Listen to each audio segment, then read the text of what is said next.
किताब विपरन की रीत तो सच दा मार्ग भाग तीजा। लेखक सरदार गुरबख्श सिंह काला अफगाना।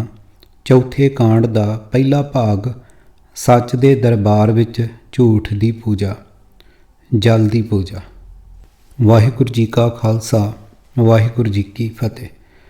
पुस्तक दे पहले भाग ਅਤੇ ਦੂਜੇ ਭਾਗ ਵਿੱਚ ਬੜੇ ਵਿਸਥਾਰ ਨਾਲ ਪੜ੍ਹ ਆਏ ਹਾਂ ਕਿ ਸਿੱਖੀ ਦੇ ਮੁੱਢਲੇ ਵਿਰੋਧੀ ਵਿਪਰ ਨੂੰ ਗੁਰੂ ਨਾਨਕ ਸਾਹਿਬ ਜੀ ਦੇ ਗਿਆਨ ਤੋਂ ਬੜਾ ਸਖਤ ਖਤਰਾ ਭਾਸਿਆ ਸੀ। ਉਹ ਚਾਹੁੰਦਾ ਸੀ ਕਿ ਸਿੱਖ ਗੁਰੂ ਦੇ ਗਿਆਨ ਨਾਲੋਂ ਟੁੱਟ ਕੇ ਗੁਰਬਾਣੀ ਦੇ ਮੰਤਰ ਪਾਠਾਂ ਤੋਂ ਮਿਲਦੇ ਫਲਾਂ ਦੇ ਭਰਮ ਵਿੱਚ ਫਸ ਜਾਣ। ਇਸ ਤਰ੍ਹਾਂ ਉਸ ਲਈ ਗੁਰਮਤਿ ਦੇ ਨਿਆਰੇ ਸਿਧਾਂਤ ਨੂੰ ਵਿਗਾੜ ਸਕਣ ਵਿੱਚ ਕੋਈ ਔਖ ਨਹੀਂ ਸੀ ਰਹਿਣੀ। ਸੋ ਪਹਿਲਾਂ ਉਸ ਨੇ ਖਾਲਸਾ ਪੰਥ ਵਿੱਚ ਗੁਰਬਾਣੀ ਦੇ ਮੰਤਰ ਪਾਠਾਂ ਦੀ ਰੀਤ ਚਲਵਾ ਲਈ। ਇਸ ਬ੍ਰਾਹਮਣੀ ਭਾਣੇ ਦੀ ਪੂਰੀ ਵਿਥਿਆ ਅਸੀਂ ਪੁਸਤਕ ਦੇ ਦੂਜੇ ਭਾਗ ਦੇ 5ਵੇਂ ਕਾਂਡ ਤੋਂ ਪੜ੍ਹਨੀ ਆਰੰਭ ਕਰਕੇ ਹੱਥ ਵਿਚਲੇ ਇਸ ਭਾਗ ਦੇ ਪਹਿਲੇ ਕਾਂਡ ਵਿੱਚ ਅੰਤ ਤੱਕ ਪੂਰੀ ਪੜ੍ਹ ਚੁੱਕੇ ਹਾਂ। ਗੁਰਬਾਣੀ ਦੇ ਅਸਲ ਗਿਆਨ ਤੋਂ ਅਵੇਸਲੇ ਕਰਕੇ ਬ੍ਰਾਹਮਣ ਨੇ ਸਾਡੇ ਇਤਿਹਾਸ ਵਿੱਚ ਅਜਿਹੇ ਰਲੇ ਪਾਏ ਜਿਸ ਤੋਂ ਸਾਡੀ ਨਿਆਰੀ ਮਰਿਆਦਾ ਦਾ ਲਗਭਗ ਪੂਰੀ ਤਰ੍ਹਾਂ ਭੋਗ ਪੈਂਦਾ ਗਿਆ। ਸਿੱਖੀ ਦਾ ਪੱਕਾ ਸਿਧਾਂਤ ਹੈ ਕਿ ਸਿੱਖ ਕੇਵਲ ਆਪਣੇ ਸਤਿਗੁਰਾਂ ਦਾ ਅਥਵਾ ਵਾਹਿਗੁਰੂ ਦਾ ਹੀ ਪੁਜਾਰੀ ਹੈ। 33 ਕਰੋੜ ਦੇਵੀ ਦੇਵਤਿਆਂ ਦੇ ਪੁਜਾਰੀ ਬ੍ਰਾਹਮਣ ਲਈ ਗੁਰਮਤਿ ਦਾ ਇਹ ਸਿਧਾਂਤ ਬੜਾ ਦੁਖਦਾਈ ਸੀ। ਗੁਰਮਤਿ ਦੇ ਇਸ ਸਿਧਾਂਤ ਨੂੰ ਮੁੱਢੋਂ ਹੀ ਖੋਰਾ ਲਾ ਦੇਣ ਲਈ ਵਿਪਰ ਨੇ ਸ੍ਰੀ ਦਰਬਾਰ ਸਾਹਿਬ ਤੋਂ ਹੀ ਆਪਣਾ ਕਾਰਜ ਆਰੰਭ ਕਰਨ ਵਿੱਚ ਮਨ ਚਾਹੀ ਸਫਲਤਾ ਵੇਖੀ। ਸਿੱਖੀ ਦੇ ਲਗਭਗ ਸਾਰੇ ਧਰਮ ਅਸਥਾਨ ਵਿਪਰ ਦੇ ਕਬਜ਼ੇ ਵਿੱਚ ਆ ਚੁੱਕੇ ਸਨ। ਇਹ ਦੁਖਦਾਈ ਗਾਥਾ ਵੀ ਪਿੱਛੇ ਪੜ੍ਹ ਆਏ ਹਾਂ। ਸ੍ਰੀ ਦਰਬਾਰ ਸਾਹਿਬ ਤੋਂ ਹੀ ਖਾਲਸਾ ਜੀ ਨੂੰ ਜਲ ਦਾ ਅਤੇ ਰੁੱਖਾਂ ਦਾ ਪੁਜਾਰੀ ਬਣਾਉਣਾ ਆਰੰਭ ਕਰ ਦਿੱਤਾ। ਸ੍ਰੀ ਦਰਬਾਰ ਸਾਹਿਬ ਅੰਮ੍ਰਿਤਸਰ ਦੇ ਸਰੋਵਰ ਤੋਂ ਆਰੰਭ ਹੋ ਕੇ ਸਾਰੇ ਗੁਰੂ ਘਰਾਂ ਵਿਚਲੇ ਸਰੋਵਰਾਂ ਦੇ ਜਲ ਵਿੱਚ ਇਸ਼ਨਾਨ ਕਰਨ ਨੂੰ ਵੱਡਾ ਫਲਦਾਇਕ ਪੁੰਨ ਦਾ ਕਰਮ ਘੋਸ਼ਿਤ ਕਰ ਦਿੱਤਾ। ਆਪਣੇ ਇਸ ਆਸ਼ੇ ਨੂੰ ਸਿੱਖੀ ਮਰਿਆਦਾ ਦਾ ਅੰਗ ਬਣਾਉਣ ਲਈ ਆਪਣੇ ਚੇਲਿਆਂ ਉਦਾਸੀ ਸਾਧੂਆਂ ਸੰਪਰਦਾਈਏ ਅਥਵਾ ਨਿਰਮਲੇ ਅਤੇ ਹੋਰ ਸਾਧ ਡੇਰੇਦਾਰ ਰਾਹੀਂ ਗੁਰਬਾਣੀ ਦੇ ਅਰਥ ਵਿਗਾੜ ਕੇ ਪੁਸਤਕਾਂ ਵਿੱਚ ਲਿਖਵਾ ਲਏ। ਫਿਰ ਵਿਪਰੀ ਪੁਜਾਰੀਆਂ ਰਾਹੀਂ ਗੁਰਬਾਣੀ ਦੀ ਕਥਾ ਦੁਆਰਾ ਗਿਆਨਹੀਣ ਸੰਗਤਾਂ ਵਿੱਚ ਉਹੀ ਮਨਮੁਖੀ ਅਰਥ ਦ੍ਰਿੜ ਕਰਾਉਣੇ ਆਰੰਭ ਕਰ ਦਿੱਤੇ, ਜਿਸ ਦੇ ਫਲਸਰੂਪ ਸਾਡੀਆਂ ਬੀਬੀਆਂ ਭੈਣਾਂ ਅਤੇ ਕਈ ਭਾਈ ਸ੍ਰੀ ਦਰਬਾਰ ਸਾਹਿਬ ਅੰਮ੍ਰਿਤਸਰ, ਛੇਹਰਟਾ ਸਾਹਿਬ, ਸ੍ਰੀ ਤਰਨਤਾਰਨ ਸਾਹਿਬ, ਸ੍ਰੀ ਮੁਕਤਸਰ ਸਾਹਿਬ ਆਦਿਕ ਇਤਿਹਾਸਕ ਮਹੱਤਤਾ ਵਾਲੇ ਗੁਰੂ ਘਰਾਂ ਦੇ ਸਰੋਵਰਾਂ ਦੇ ਜਲ ਵਿੱਚ ਕੀਤੇ ਇਸ਼ਨਾਨ ਤੋਂ ਵਿਸ਼ੇਸ਼ ਫਲਾਂ ਦੀ ਪ੍ਰਾਪਤੀ ਹੋਣ ਦਾ ਅਥਵਾ ਕੀਤੇ ਹੋਏ ਪਾਪਾਂ ਦੇ ਨਾਸ ਹੋਣ ਦਾ ਭਰਮ ਪੱਕਾ ਹੋ ਗਿਆ। ਇਹਨਾਂ ਇਸ਼ਨਾਨਾਂ ਤੋਂ ਵੀ ਲੋਕਾਂ ਦੀਆਂ ਸੁਖਣਾ ਉਵੇਂ ਹੀ ਪੂਰੀਆਂ ਹੋਣ ਲੱਗ ਪਈਆਂ ਜਿਵੇਂ ਦੇਵੀ ਦੇਵਤੇ ਦੇ ਮੰਦਰਾਂ ਤੋਂ, ਗੁੱਗੇ ਦੀ ਵਰਮੀ ਤੋਂ, ਕਬਰਾਂ ਤੋਂ ਅਥਵਾ ਸ਼ਹੀਦਾਂ ਦੀ ਜਗ੍ਹਾ ਆਦਿ ਤੋਂ ਨਿਰੰਤਰ ਪੂਰੀਆਂ ਹੋਣ ਦਾ ਭਰਮ ਬਣਿਆ ਹੋਇਆ ਸੀ। ਬ੍ਰਾਹਮਣੀ ਕੁਟਲਤਾ ਦੀ ਦੇਣ ਮੱਸਿਆ ਪੁੰਨਿਆ ਅਥਵਾ ਸੰਗਰਾਂਦ ਆਦਿ ਦੇ ਦਿਨਾਂ ਵਿੱਚ ਗੁਰੂ ਘਰਾਂ ਦੇ ਸਰੋਵਰਾਂ ਵਿੱਚ ਇਸ਼ਨਾਨ ਕਰਨ ਵਾਲੇ ਸ਼ਰਧਾਲੂਆਂ ਦੀਆਂ ਭੀੜਾਂ ਉਸੇ ਤਰ੍ਹਾਂ ਹੀ ਲੱਗਣ ਲੱਗ ਪਈਆਂ ਜਿਵੇਂ ਵਿਪਰੀ ਤੀਰਥਾਂ 'ਤੇ ਲੱਗਦੀਆਂ ਸਨ। ਗੱਲ ਕੀ ਜੋ ਦੀਸੇ ਸੋ ਸਗਲ ਬਿਨਾਸੀ, ਭਾਵ ਦ੍ਰਿਸ਼ਟਮਾਨ ਪਦਾਰਥਾਂ ਨੂੰ ਝੂਠ ਕਹਿ ਕੇ ਕੇਵਲ ਸੱਚ ਵਾਹਿਗੁਰੂ ਦੀ ਅਥਵਾ ਸੱਚ ਦੇ ਗਿਆਨ ਗੁਰਬਾਣੀ ਦੀ ਪੂਜਾ ਕਰਨ ਦਾ ਉਪਦੇਸ਼ ਦੇਣ ਆਏ ਸੱਚ ਦੇ ਢੰਡੋਰਚੀ, ਸੱਚ ਦੇ ਅਵਤਾਰ ਸ੍ਰੀ ਗੁਰੂ ਨਾਨਕ ਸਾਹਿਬ ਜੀ ਦੇ ਪਾਵਨ ਗੁਰੂ ਘਰ ਤੋਂ ਹੀ ਜਲ ਦੇ ਪੂਜਾ ਆਰੰਭ ਹੋ ਗਈ। ਆਓ ਇਸ ਸਾਰੇ ਕਥਨ ਨੂੰ ਗੁਰਬਾਣੀ ਦੀ ਕਸਵੱਟੀ 'ਤੇ ਪਰਖ ਕੇ ਤਤ ਗਿਆਨ ਨੂੰ ਸਮਝਣ ਦਾ ਸੁਹਿਰਦ ਯਤਨ ਕਰੀਏ। ਗੁਰਬਾਣੀ ਵਿਚਾਰ। ਅਸੀਂ ਸੁਹਿਰਦਤਾ ਨਾਲ ਕਿਸੇ ਸੱਜਣ ਨੂੰ ਬੜੀ ਅਰਥ ਭਰਪੂਰ ਚਿੱਠੀ ਲਿਖਦੇ ਹਾਂ, ਪਰ ਜੇ ਉਸ ਚਿੱਠੀ ਵਿੱਚੋਂ ਕੁਝ ਲਾਈਨਾਂ ਚੁਣ ਕੇ ਚਿੱਠੀ ਦਾ ਅਸਲ ਭਾਵ ਵਿਗਾੜ ਕੇ ਸਾਡੀ ਬਦਨਾਮੀ ਦਾ ਕਾਰਨ ਬਣੇ ਤਾਂ ਸਾਡਾ ਦਿਲ ਉਸ ਸੱਜਣ 'ਤੇ ਪ੍ਰਸੰਨ ਨਹੀਂ ਰਹਿੰਦਾ। ਸਪਸ਼ਟ ਹੈ ਜੇ ਅਸੀਂ ਸਤਿਗੁਰਾਂ ਦੀ ਬਾਣੀ ਵਿੱਚੋਂ ਕੋਈ ਤੁਕ ਜਾਂ ਸ਼ਬਦ ਚੁਣ ਕੇ ਆਪਣੇ ਮਿੱਥੇ ਹੋਏ ਆਸ਼ੇ ਨੂੰ ਗੁਰਮਤਿ ਸਿੱਧ ਕਰਨ ਲਈ ਗੁਰਬਾਣੀ ਦਾ ਅਸਲ ਭਾਵ ਅਰਥ ਵਿਗਾੜ ਕੇ ਵਰਤੀਏ ਤਾਂ ਬੜੀ ਗੰਭੀਰ ਗੁਸਤਾਖੀ ਕਰ ਰਹੇ ਹੋਵਾਂਗੇ। ਗੁਰਬਾਣੀ ਦਾ ਅਸਲ ਭਾਵ ਸਮਝ ਕੇ ਉਸ ਅਨੁਸਾਰ ਜੀਵਨ ਢਾਲਣ ਦਾ ਯਤਨ ਕਰਨ ਦੇ ਥਾਂ ਜੇ ਅਸੀਂ ਆਪਣੀ ਮੱਤ ਅਨੁਸਾਰ ਗੁਰੂ ਸ਼ਬਦ ਵਰਤਦੇ ਹਾਂ ਤਾਂ ਸਤਿਗੁਰਾਂ ਦਾ ਸਤਿਕਾਰ ਨਹੀਂ ਸਗੋਂ ਤਿਰਸਕਾਰ ਕਰ ਰਹੇ ਹੁੰਦੇ ਹਾਂ। ਸਾਡੀ ਇਹ ਗੁਸਤਾਖੀ ਸਾਡੀ ਆਤਮਿਕ ਮੌਤ ਦਾ ਕਾਰਨ ਬਣਦੀ ਹੈ। ਸਾਡੀ ਢੀਠਤਾਈ ਨੇ ਅਥਵਾ ਸਾਡੇ ਪਿਛਲੇ ਮੰਦੇ ਸੰਸਕਾਰਾਂ ਨੇ ਸਾਡੀ ਮੱਤ 'ਤੇ ਅਜਿਹਾ ਪਰਦਾ ਪਾਇਆ ਹੋਇਆ ਹੈ ਕਿ ਅਸੀਂ ਨਿਰੰਤਰ ਕੀਤੇ ਜਾ ਰਹੇ ਆਪਣੇ ਉਸ ਗੁਨਾਹ ਨੂੰ ਪੁੰਨ ਮੰਨ ਰਹੇ ਹਾਂ। ਅਜਿਹੀਆਂ ਭੁੱਲਾਂ ਜਨਮ ਮਰਨ ਦਾ ਕਾਰਨ ਬਣਦੀਆਂ ਹਨ। ਉਂਝ ਤਾਂ ਅਜਿਹੀਆਂ ਭੁੱਲਾਂ ਅਸੀਂ ਬੇਅੰਤ ਕਰ ਰਹੇ ਹਾਂ, ਪਰ ਇੱਥੇ ਅਸੀਂ ਚੱਲਦੇ ਵਿਸ਼ੇ ਵਿਚਲੇ ਗੁਰੂ ਫਰਮਾਨ ਵਿਚਾਰ ਕੇ ਆਪਣੀ ਭੁੱਲ ਨੂੰ ਸੁਧਾਰਨ ਦਾ ਯਤਨ ਕਰਨਾ ਹੈ। ਸਤਿਗੁਰੂ ਜੀ ਮਿਹਰ ਕਰਨ ਅਤੇ ਸਾਨੂੰ ਸੋਝੀ ਬਖਸ਼ ਕੇ ਆਪਣੇ ਲੜ ਲਾ ਲੈਣ। ਸ਼ਲੋਕ 12 ਤੇ ਵਧੀਕ ਮਹੱਲਾ ਪਹਿਲਾ। ਬਾਣੀ ਦਾ ਸ਼ਲੋਕ ਨੰਬਰ 27 ਇਸ ਪ੍ਰਕਾਰ ਹੈ।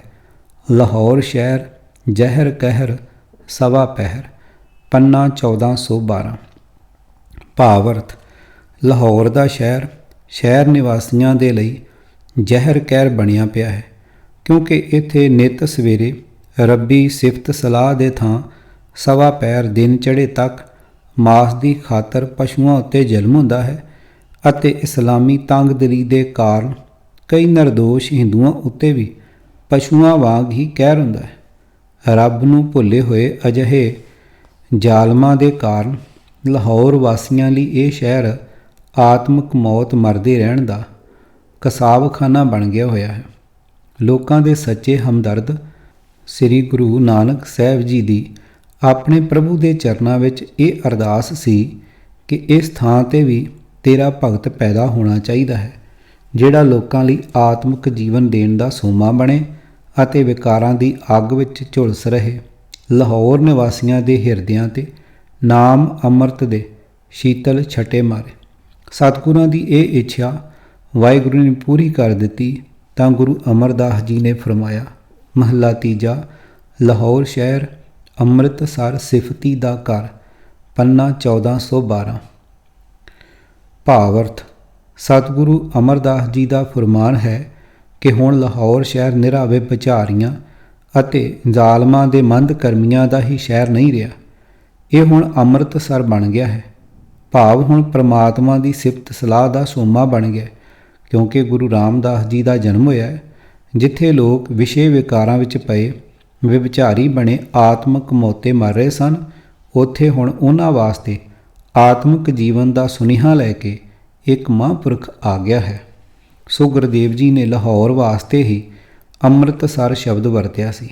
ਉਹਨਾਂ ਦੇ ਹੁੰਦਿਆਂ ਅੰਮ੍ਰਿਤਸਰ ਨਾਮ ਵਾਲੇ ਕਿਸੇ ਸ਼ਹਿਰ ਦਾ ਲੋਕਾਂ ਨੂੰ ਸੁਪਨਾ ਵੀ ਨਹੀਂ ਸੀ ਆਇਆ।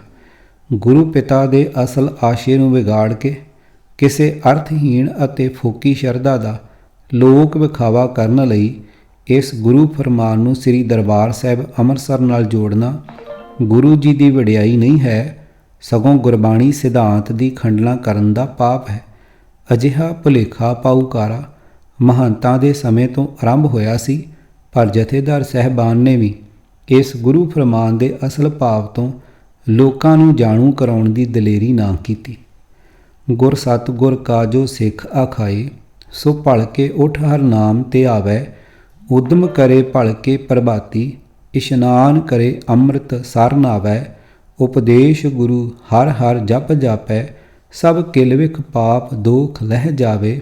ਫਿਰ ਚੜ੍ਹੇ ਦਿਵਸ ਗੁਰਬਾਣੀ ਗਾਵੇ, ਬਹਿੰਦਿਆਂ ਉੱਠਦਿਆਂ ਹਰ ਨਾਮ ਤੇ ਆਵੇ। ਜੋ ਸਾਸ ਗਿਰਾਸ ਧਿਆਏ ਮੇਰਾ ਹਰ ਹਰ, ਸੋ ਗੁਰ ਸਿੱਖ ਗੁਰੂ ਮਨ ਭਾਵੈ। ਜਿਸ ਨੂੰ ਦਿਆਲ ਹੋਵੇ ਮੇਰਾ ਸੁਆਮੀ, ਤਿਸ ਗੁਰ ਸਿੱਖ ਗੁਰੂ ਉਪਦੇਸ਼ ਸੁਣਾਵੇ। ਜਨ ਨਾਨਕ ਧੂੜ ਮੰਗੈ ਤਿਸ ਗੁਰ ਸਿੱਖ ਕੀ, ਜੋ ਆਪ ਜਪੈ ਅਵਰਾ ਨਾਮ ਜਪਾਵੇ। ਪੰਨਾ 305। ਇਸ ਗੁਰੂ ਫਰਮਾਨ ਵਿੱਚ ਮਿਲੇ ਸਪਸ਼ਟ ਉਪਦੇਸ਼ ਦਾ ਵੇਰਵਾ ਇਸ ਪ੍ਰਕਾਰ ਹੈ। ਭਾਗ ਊੜਾ। ਸਤਿਗੁਰਾਂ ਦਾ ਫਰਮਾਨ ਹੈ ਕਿ ਗੁਰੂ ਦਾ ਸੱਚਾ ਸਿੱਖ ਸਦਾ ਹੀ ਸਵੇਰੇ ਉੱਠਦਾ ਹੈ ਅਤੇ ਪ੍ਰਭੂ ਦਾ ਸਿਮਰਨ ਕਰਦਾ ਹੈ। ਪ੍ਰਭੂ ਦਾ ਸਿਮਰਨ ਕਰਨ ਤੋਂ ਪਹਿਲਾਂ ਠੰਡੇ ਜਾਂ ਤੱਤੇ ਪਾਣੀ ਵਿੱਚ ਇਸ਼ਨਾਨ ਕਰ ਲੈਣ ਦੀ ਕੋਈ ਜ਼ਰੂਰੀ ਸ਼ਰਤ ਨਹੀਂ ਹੈ। ਭਾਗ ਐੜਾ। ਗੁਰੂ ਦਾ ਸਿੱਖ ਉਦਮ ਕਰੇ।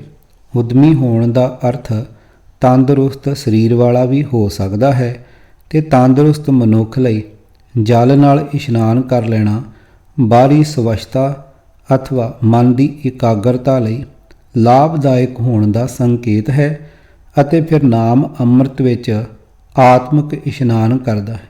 ਸ੍ਰੀ ਦਰਬਾਰ ਸਾਹਿਬ ਅੰਮ੍ਰਿਤਸਰ ਦੇ ਸਰੋਵਰ ਵਿੱਚ ਇਸ਼ਨਾਨ ਕਰਨ ਦੀ ਜੇ ਸ਼ਰਤ ਹੁੰਦੀ ਤਾਂ ਫਿਰ ਦੂਰ ਦੁਰਾਡੇ ਵਸਣ ਵਾਲੇ ਸਿੱਖ ਤਾਂ ਕਦੇ ਵੀ ਸੱਚੇ ਸਿੱਖ ਨਹੀਂ ਸਨ ਬਣ ਸਕਦੇ। ਇਹ ਪਾਵਨ ਸ਼ਬਦ ਚੌਥੇ ਪਾਤਸ਼ਾਹ ਗੁਰੂ ਰਾਮਦਾਸ ਜੀ ਦਾ ਹੈ ਅਤੇ ਉਹਨਾਂ ਨੇ ਅਜੋਕੇ ਅੰਮ੍ਰਿਤਸਰ ਦਾ ਨਾਮ ਗੁਰੂ ਕਾ ਚੱਕ ਆਪ ਹੀ ਰੱਖਿਆ ਸੀ। ਇਸ ਤੋਂ ਸਿੱਧ ਹੈ ਕਿ ਸਤਿਗੁਰਾਂ ਨੇ ਨਾਮ ਸਰੋਵਰ ਨੂੰ ਅਥਵਾ ਗੁਰੂ ਬਾਣੀ ਨੂੰ ਅੰਮ੍ਰਿਤਸਰ ਕਿਹਾ ਹੈ। ਭਾਗੀੜੀ। ਗੁਰੂ ਦੇ ਸੱਚੇ ਸਿੱਖ ਲਈ ਜ਼ਰੂਰੀ ਹੈ ਕਿ ਉਹ ਗੁਰੂ ਦੇ ਉਪਦੇਸ਼ ਅਨੁਸਾਰ ਆਪਣੀ ਜੀਵਨ ਜੁਗਤ ਸਵਾਰੇ ਅਤੇ ਪ੍ਰਭੂ ਦੀ ਯਾਦ ਸਦਾ ਵਾਸਤੇ ਆਪਣੇ ਹਿਰਦੇ ਵਿੱਚ ਵਸਾਏ। ਕੋਈ ਸਵਾਸ ਵੀ ਪ੍ਰਭੂ ਦੀ ਯਾਦ ਤੋਂ ਬਾਹਰ ਨਾ ਹੋਵੇ। ਸਦਾ ਹੀ ਗੁਰੂ ਦੀ ਬਾਣੀ ਅਥਵਾ ਗੁਰੂ ਉਪਦੇਸ਼ ਨੂੰ ਦ੍ਰਿੜ ਕਰੀ ਰੱਖੇ। ਗੁਰੂ ਉਪਦੇਸ਼ ਨੂੰ ਕਦੇ ਨਾ ਵਿਸਾਰੇ ਅਤੇ ਕੇਵਲ ਇਸੇ ਯਤਨ ਨਾਲ ਹੀ ਪਾਪਾਂ ਅਥਵਾ ਵਿਕਾਰਾਂ ਤੋਂ ਖਲਾਸੀ ਹੋ ਸਕਣ ਦਾ ਸਾਧਨ ਮੰਨੇ। ਅਰਥਾਤ ਮੁਕਤੀ ਦਾ ਇਸ ਤੋਂ ਦੂਜਾ ਹੋਰ ਕੋਈ ਸਾਧਨ ਨਹੀਂ ਹੈ। ਭਾਗ ਸੱਸਾ। ਗੁਰੂ ਦਾ ਸੱਚਾ ਸਿੱਖ ਇਸ ਗੱਲ ਨੂੰ ਕਦੇ ਨਹੀਂ ਵਿਸਾਰਦਾ ਕਿ ਜੇ ਅਕਾਲ ਪੁਰਖ ਦੀ ਕਿਰਪਾ ਹੋਵੇ ਤਦ ਹੀ ਸਤਿਗੁਰਾਂ ਦਾ ਉਪਦੇਸ਼ ਸੁਣਨ ਨੂੰ ਮਿਲਦਾ ਹੈ। ਅਰਥਾਤ ਸਤਿਗੁਰਾਂ ਦਾ ਉਪਦੇਸ਼ ਅਕਾਲ ਪੁਰਖ ਦੀ ਹੀ ਕਿਰਪਾ ਹੁੰਦੀ ਹੈ। ਭਾਗ ਹਾਹਾ। ਸਤਿਗੁਰੂ ਜੀ ਫਰਮਾਨ ਕਰਦੇ ਹਨ ਕਿ ਮੈਂ ਉਸ ਗੁਰਸਿੱਖ ਦੇ ਚਰਨਾਂ ਦੀ ਧੂੜੀ ਮੰਗਦਾ ਹਾਂ ਜਿਹੜਾ ਉੱਪਰ ਲਿਖੀ ਜੀਵਨ ਜੁਗਤ ਵਾਲਾ ਹੈ ਅਤੇ ਆਪਣੇ ਨਾਲ ਹੋਰਨਾਂ ਨੂੰ ਨਾਮ ਸਿਮਰਨ ਦੀ ਪ੍ਰੇਰਨਾ ਕਰਦਾ ਹੈ। ਨਾਮਦਾਨ ਇਸ਼ਨਾਨ ਦਾ ਵਡਮੁੱਲਾ ਉਪਦੇਸ਼ ਹੈ। ਰਾਮਦਾਸ ਸਰੋਵਰ ਨਾਤੇ। ਇਸ ਗੁਰੂ ਵਾਗ ਦੀ ਵੀ ਬੜੀ ਗਲਤ ਵਰਤੋਂ ਕੀਤੀ ਜਾਂਦੀ ਹੈ। ਸ੍ਰੀ ਦਰਬਾਰ ਸਾਹਿਬ ਦੇ ਸਰੋਵਰ ਨੂੰ ਅੰਮ੍ਰਿਤ ਦਾ ਕੁੰਡ ਅਤੇ ਮਨੋ ਕਾਮਨਾ ਪੂਰੀਆਂ ਕਰਨ ਦੀ ਸ਼ਕਤੀ ਵਾਲਾ ਦੱਸਣ ਵਾਲੇ ਪ੍ਰਚਾਰਕ ਇਸ ਤੁਕ ਰਾਮਦਾਸ ਸਰੋਵਰ ਨਾਤੇ ਸਭ ਉਤਰੇ ਪਾਪ ਕਮਾਤੇ ਪੰਨਾ 625 ਦੇ ਅਰਥ ਕਰਦੇ ਹੋਏ ਸਮਝਾ ਰਹੇ ਹੁੰਦੇ ਹਨ ਕਿ ਸਤਿਗੁਰਾਂ ਨੇ ਇਹ ਫਰਮਾਨ ਕੀਤਾ ਹੈ ਕਿ ਜੇ ਅਸੀਂ ਗੁਰੂ ਰਾਮਦਾਸ ਜੀ ਦੇ ਇਸ ਅੰਮ੍ਰਿਤਸਰ ਸਰੋਵਰ ਵਿੱਚ ਇਸ਼ਨਾਨ ਕਰ ਲਵਾਂਗੇ ਤਾਂ ਸਾਡੇ ਸਾਰੇ ਪਾਪ ਕੱਟੇ ਜਾਣਗੇ। ਅਜਿਹੇ ਅਰਥ ਕਰਨ ਵਾਲੇ ਉਪਦੇਸ਼ਕ ਨਿਰਾ ਸੰਗਤਾਂ ਨੂੰ ਹੀ ਭਰਮੀ ਨਹੀਂ ਬਣਾ ਰਹੇ ਹੁੰਦੇ, ਸਗੋਂ ਸਤਿਗੁਰਾਂ ਦੇ ਇੱਕ ਅਟਲ ਸਿਧਾਂਤ ਦੀ ਖੰਡਨਾ ਕਰਨ ਦਾ ਪਾਪ ਵੀ ਕਰ ਰਹੇ ਹੁੰਦੇ ਹਨ। ਵਿਸ਼ੇਸ਼ ਅਤੇ ਵਡਮੁੱਲਾ ਗੁਰਮਤਿ ਸਿਧਾਂਤ ਜਿਸ ਦੀ ਖੰਡਨਾ ਕੀਤੀ ਜਾਂਦੀ ਹੈ ਉਹ ਹੈ ਪਾਪ ਕਰੇ ਪੰਚਾਂ ਕੇ ਬਾਸਰੇ ਤੀਰਥ ਨਾਏ ਕਹੇ ਸਭ ਉਤਰੇ ਬਹੁਰ ਕਮਾਵੇਂ ਹੋਏ ਨਸੰਕ ਜਮਪੁਰ ਬਾਂਧ ਖਰੇ ਕਾਲੰਕ ਪੰਨਾ 1348। ਜਿਹੜਾ ਉਪਦੇਸ਼ ਮਨੁੱਖ ਮਾਤਰ ਦੀ ਕਲਿਆਣ ਲਈ ਸਤਿਗੁਰਾਂ ਦੇ ਹਿਰਦੇ ਵਿੱਚੋਂ ਪ੍ਰਗਟ ਹੋਇਆ ਸੀ ਉਸ ਨੂੰ ਵਿਪਰੀਤੀ ਵਾਲੀ ਰੰਗਤ ਦੇਣੀ ਵੱਡੀ ਮੂੜਤਾ ਹੈ ਅਥਵਾ ਵੱਡਾ ਕੁਕਰਮ ਹੈ। ਗੁਰਬਾਣੀ ਦੇ ਅਰਥ ਆਪਣੀ ਮੱਤ ਅਨੁਸਾਰ ਨਹੀਂ ਸਗੋਂ ਗੁਰੂ ਦੀ ਮੱਤ ਅਨੁਸਾਰ ਕਰਨੇ ਚਾਹੀਦੇ ਹਨ। ਆਓ ਪਹਿਲਾਂ ਰਾਮਦਾਸ ਸ਼ਬਦ ਦੇ ਅਰਥ ਸਮਝ ਲਈਏ। ਰਾਮਦਾਸ ਮਹਾਨ ਕੋਸ਼ ਤੇ 1035 ਸਫ਼ੇ ਤੇ ਲਿਖਿਆ ਹੈ ਕਿ ਸ੍ਰੀ ਗੁਰੂ ਰਾਮਦਾਸ ਜੀ ਤੋਂ ਲੈ ਕੇ ਸ੍ਰੀ ਗੁਰੂ ਤੇਗ ਬਹਾਦਰ ਸਾਹਿਬ ਜੀ ਤੀਕ ਸ੍ਰੀ ਗੁਰੂ ਨਾਨਕ ਸਾਹਿਬ ਜੀ ਦੇ ਗੱਦੀ ਨਸ਼ੀਨਾਂ ਲਈ ਮੁਗਲ ਬਾਦਸ਼ਾਹ ਨੇ ਰਾਮਦਾਸ ਨਾਮ ਥਾਪ ਦਿੱਤਾ ਹੋਇਆ ਸੀ। ਗੁਰਬਾਣੀ ਵਿਚਲੇ ਰਾਮਦਾਸ ਪਦ ਦੇ ਅਰਥ ਗੁਰੂ ਸ਼ਬਦ ਵਿਚਾਰ ਤੋਂ ਸਮਝਦੇ ਹਾਂ। ਹਰ ਆਰਾਧ ਨਾ ਜਾਣਾ ਰੇ ਹਰ ਹਰ ਗੁਰ ਗੁਰ ਕਰਤਾ ਰੇ ਹਰ ਜੀਓ ਨਾਮ ਭਰਿਓ ਰਾਮਦਾਸ ਰਹਾਓ ਪੰਨਾ 612। ਅਰਥ ਮੈਨੂੰ ਤਾਂ ਪਰਮਾਤਮਾ ਦਾ ਸਿਮਰਨ ਕਰਨ ਦੀ ਵੀ ਜਾਚ ਨਹੀਂ ਤਾਂ ਜ਼ੁਬਾਨੀ ਹੀ ਹਰੀ ਹਰੀ ਗੁਰੂ ਗੁਰੂ ਕਰਦਾ ਹਾਂ। ਫਿਰ ਵੀ ਮੁਗਲ ਦਰਬਾਰ ਤੱਕ ਹਰ ਥਾਂ ਮੇਰਾ ਨਾਮ ਰਾਮਦਾਸ ਪੈ ਗਿਆ ਹੈ। ਹੁਣ ਤੂੰ ਹੀ ਮੇਰੀ ਲਾਜ ਰੱਖ ਕੇ ਨਾਮ ਸਿਮਰਨ ਦੀ ਅਥਵਾ ਭਗਤੀ ਦੀ ਦਾਤ ਦੇ ਰਹਾਓ। ਮੋਕੋ ਕੋਏ ਨਾ ਜਾਣਤ ਕਹੀਅਤ ਦਾਸ ਤੁਮਾਰਾ ਇਹਾ ਓਟ ਆਧਾਰਾ ਰਹਾਓ ਪੰਨਾ 1005। ਅਰਥ, ਮੈਨੂੰ ਤਾਂ ਕੋਈ ਜਾਣਦਾ ਹੀ ਨਹੀਂ, ਮੈਨੂੰ ਤਾਂ ਹੈ ਹੀ ਤੇਰਾ ਆਸਰਾ, ਮੈਂ ਤੇਰਾ ਦਾਸ ਰਾਮਦਾਸ ਅਖਵਾਉਂਦਾ ਹਾਂ। ਰਹਾਓ। ਰਾਮਦਾਸ ਸ਼ਬਦ ਦੀ ਲੋਕਾਂ ਦੇ ਮਨਾਂ ਵਿੱਚ ਬੜੀ ਕਦਰ ਬਣ ਗਈ ਸੀ ਅਤੇ ਰਾਮਦਾਸ ਅਖਵਾਉਣ ਵਾਲੇ ਸੰਤ ਸਾਧ ਦੀ ਲੋਕ ਬੜੀ ਸ਼ਰਧਾ ਨਾਲ ਸੇਵਾ ਕਰਦੇ ਸਨ ਅਤੇ ਉਹਨਾਂ ਨੂੰ ਰਾਮ ਦੇ ਨਿੱਜੀ ਸੇਵਕ ਅਥਵਾ ਪ੍ਰਭੂ ਦੇ ਪੂਰਨ ਭਗਤ ਜਾਣ ਕੇ ਪੂਜਾ ਭੇਟਾਂ ਨਾਲ ਉਹਨਾਂ ਦੀ ਹਰ ਮੰਗ ਪੂਰੀ ਕਰਨੀ ਧਨ ਭਾਗ ਸਮਝਦੇ ਸਨ। ਫਿਰ ਕਈ ਚਲਾਕ ਤੇ ਨੀਵੀਂ ਸੋਚ ਵਾਲੇ ਮਨੁੱਖ ਰਾਮਦਾਸ ਨਾਮ ਦੀ ਗਲਤ ਵਰਤੋਂ ਕਰਨ ਲੱਗ ਪਏ ਸਨ। ਰਾਮਦਾਸੀਏ ਅਥਵਾ ਭਗਤੀਏ ਅਖਵਾਉਣ ਵਾਲੇ ਜਿਹੜੇ ਲੱਕਾਂ ਨਾਲ ਘੁੰਗਰੂ ਬੰਨ੍ਹ ਕੇ ਨਾਚ ਕਰਨ ਅਤੇ ਭਜਨ ਗਾਉਣ ਨੂੰ ਭਗਤੀ ਦਾ ਸਾਧਨ ਦੱਸਦੇ ਸਨ, ਉਹਨਾਂ ਨੇ ਰਾਮਦਾਸ ਸ਼ਬਦ ਨੂੰ ਲੋਕਾਂ ਕੋਲੋਂ ਮਾਇਆ ਉਗਰਾਉਣ ਦਾ ਕਿੱਤਾ ਬਣਾ ਲਿਆ। ਉਹ ਲੋਕ ਕਈ ਹੋਰ ਮਿੱਥੇ ਹੋਏ ਧਰਮ ਕਰਮ ਕਰਕੇ ਲੋਕਾਂ ਨੂੰ ਭਰਮ ਵਿੱਚ ਪਾਉਂਦੇ ਸਨ। ਉਹਨਾਂ ਲੋਕਾਂ ਦਾ ਜ਼ਿਕਰ ਸਤਿਗੁਰਾਂ ਨੇ ਇਉਂ ਕੀਤਾ ਹੈ। ਘੂੰਗਰ ਬਾਂਧ ਭਏ ਰਾਮਦਾਸਾ, ਰੋਟੀਆਂ ਕੇ ਉਪਾਵਾ, ਬਰਤ ਨੇਮ ਕਰਮ ਖਟ ਕੀਨੇ, ਬਾਹਰ ਭੇਖ ਦਿਖਾਵਾ, ਗੀਤ ਨਾਦ ਮੁਖ ਰਾਗ ਅਲਾਪੇ, ਮਨ ਨਹੀਂ ਹਰ ਹਰ ਗਾਵਾ। ਪੰਨਾ 1003। ਅਰਥ, ਕਈ ਐਸੇ ਹਨ ਜੋ ਆਪਣੇ ਪੈਰਾਂ ਨਾਲ ਘੁੰਗਰੂ ਬੰਨ੍ਹ ਕੇ ਰਾਮਦਾਸੀਏ ਬਣੇ ਹਨ, ਪਰ ਉਹ ਰੋਟੀਆਂ ਕਮਾਉਣ ਦੇ ਹੀ ਢੰਗ ਵਰਤ ਰਹੇ ਹਨ। ਕੋਈ ਐਸੇ ਹਨ ਜੋ ਵਰਤਨੇਮ ਆਦਿਕ 6 ਮਿੱਥੇ ਹੋਏ ਧਾਰਮਿਕ ਕਰਮ ਕਰਦੇ ਹਨ, ਪਰ ਉਹਨਾਂ ਨੇ ਵੀ ਬਾਹਰ ਲੋਕਾਂ ਨੂੰ ਹੀ ਧਾਰਮਿਕ ਪਹਿਰਾਵਾ ਵਿਖਾਇਆ ਹੋਇਆ ਹੈ।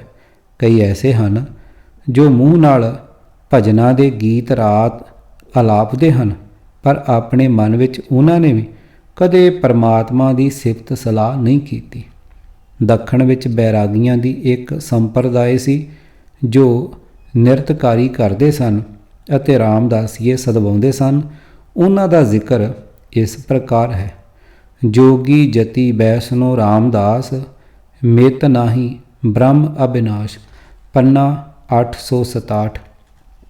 ਅਰਥ, ਜੋਗੀ ਜਤੀ ਵੈਸ਼ਨਵ ਸਾਧੂ ਨਿਰਤਕਾਰੀ ਕਰਨ ਵਾਲੇ ਬੈਰਾਗੀ ਭਗਤ ਵੀ ਪ੍ਰਭੂ ਦੇ ਗੁਣਾਂ ਦਾ ਵਿਚਾਰ ਕਰਦੇ ਹਨ, ਪਰ ਉਸ ਅਬਿਨਾਸ਼ੀ ਪ੍ਰਭੂ ਦਾ ਕੋਈ ਵੀ ਅੰਤ ਨਹੀਂ ਪਾ ਸਕਦਾ।